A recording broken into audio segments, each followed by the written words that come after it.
bonjour, je suis Marine Prodon, journaliste pour le Journal de la Semaine. Merci de nous avoir rejoints sur l'espace interview. Est-ce que vous pouvez tout d'abord vous présenter en quelques mots, s'il vous plaît? Donc, je suis Philippe Guillaume. Je siège. D'abord, je suis un agent immobilier qui exerce sa profession à Metz. Je suis spécialisé dans l'outil commercial et je siège par ailleurs au CESE. CESE, c'est le Conseil économique, social et environnemental, 3e chambre de la République. Voilà. Merci. Alors, quelle est votre appréciation par rapport au marché immobilier et ses perspectives à plus ou moins long terme? Alors, le marché immobilier, demain, je suis pas un spécialiste dans toutes les cases de l'immobilier, mais le marché immobilier à Metz est sous tension. Il y a, semble-t-il, d'une part, un déficit, un manque de logement. Un député de la République En Marche parle de plus de 8000 logements qui sont, je dirais, en manque. Donc, de ce point de vue-là, c'est un métier en tension du point de vue de l'offre de logement. Sur les autres secteurs d'activité, on a une tension sur les cœurs de ville quand il s'agit de l'outil commercial, du magasin, et on a sur l'espace immobilier d'entreprise de fortes mutations, une demande rectifiée, si j'ose dire, sur de nouveaux concepts de bureaux. Donc, globalement, l'immobilier de Metz Métropole se porte bien, il est en tension, forte demande, également sur l'ensemble de la métropole.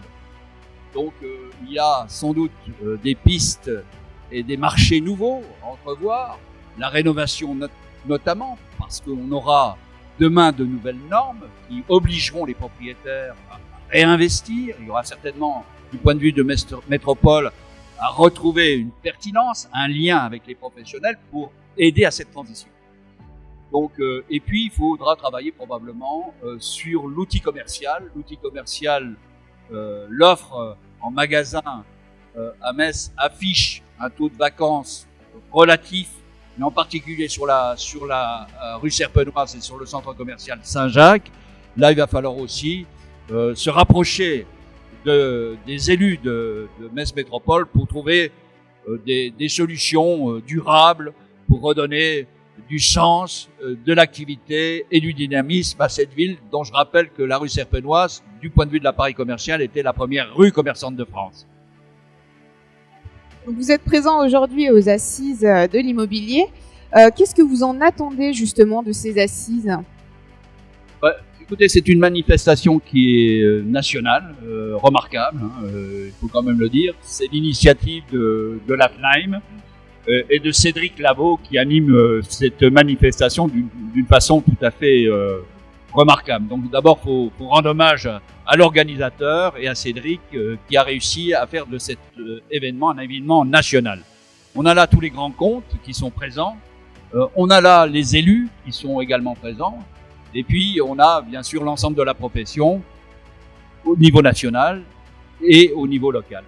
Ça permet des échanges, on a vu qu'il y a plusieurs tables rondes qui essayent de poser les axes d'une stratégie globale pour ce secteur, pour cette filière.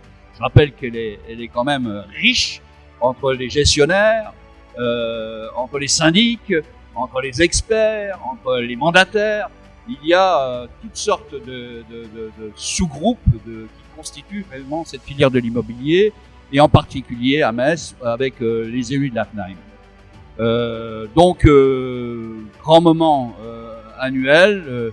Je crois que François Grosdillier, maire de Metz et président de l'Eurométropole, a été séduit par cette manifestation, étonné du dynamisme de cette filière. Et je crois que les journées qui nous permettent aussi de faire rayonner notre ville au-delà de ses frontières, sur cette filière-là, mais aussi avec nos partenaires. Donc c'est pour nous effectivement un bel et grand événement. Merci beaucoup, Monsieur Guillaume, d'avoir répondu à nos questions.